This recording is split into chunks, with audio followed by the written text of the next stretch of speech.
Donald Trump আমেরিকার president পদে দ্বিতীয়বারের মতো ক্ষমতায় বসার পর কলম্বিয়া বিপর্যয়ের মুখে পড়েছে। এমনকি ট্রাম্পের কথা যদি কলম্বিয়া সরকার না মেনে নেয়, তাহলে ট্রাম্প যে কোনো মুহূর্তে কলম্বিয়াকে ধ্বংস করতে পারে।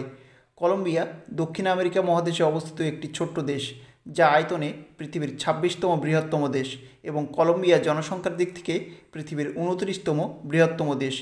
কলম্বিয়া থেকে আমেরিকার দূরত্ব মাত্র ৫,০০১ কিলোমিটার, যার কারণে উন্নত লাইফস্টাইলের আকর্ষণে প্রতি বছর কয়েক হাজার কলম্বিয়ান আমেরিকাতে পাড়ি দিত।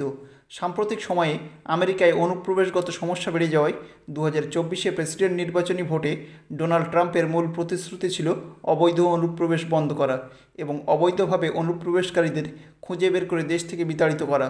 দ্বিতীয়বার প্রেসিডেন্ট পদে বসার পর ডোনাল্ড ট্রাম্প এবার তার কথা অনুযায়ী কাজ শুরু করলেন। আমেরিকার বিদেশ মন্ত্রকের তরফ থেকে কলম্বিয়ান প্রেসিডেন্ট গুস্তাভো ফ্রান্সিসকোকে চিঠি মারফত আমেরিকায় অনুপ্রবেশকারী ২.৫ লক্ষ কলম্বিয়ানকে দেশে ফিরিয়ে নিয়ে যাওয়ার কথা চিঠিতে জানালে কলম্বিয়ান সরকারের কাছ থেকে কোনো উত্তর না পাওয়ায় কড়া পদক্ষেপ নিলেন ডোনাল্ড ট্রাম্প, যার কারণে ট্রাম্পের নির্দেশ মেনে আমেরিকায় সৈন্যরা কলম্বিয়ানদের বোয়িং বিমানে করে কলম্বিয়াতে দিয়ে আসতে গেলে বোয়িং বিমানকে কলম্বিয়াতে নামার অনুমতি দেয়নি কলম্বিয়া সরকার। ফলে পুনরায় ওই সমস্ত কলম্বিয়ানদের আমেরিকাতে ফেরত নিয়ে আসতে বাধ্য হয় মার্কিন সেনারা। আর এরপরই ডোনাল্ড ট্রাম্প সরাসরি কলম্বিয়াকে হুঁশিয়ারি দিলেন। এমনকি আমেরিকাতে বিভিন্ন পদে জব করা কলম্বিয়ানদের জেল হেফাজতে নিচ্ছেন ট্রাম্প প্রশাসন। তবে ট্রাম্পের সামরিক হুঁশিয়ারির ভয়ে ভীত হয়ে কলম্বিয়ান প্রেসিডেন্ট গুস্তাভো ফ্রান্সিসকো সরাসরি ট্রাম্পের কাছে মাপ চেয়ে নিলেন। এমনকি এক সপ্তাহের মধ্যে আমেরিকাতে অবৈধ অনুপ্রবেশকারী কলম্বিয়ানদের দেশে ফিরিয়ে নিয়ে আসার কথা আশ্বাসে জানিয়েছেন।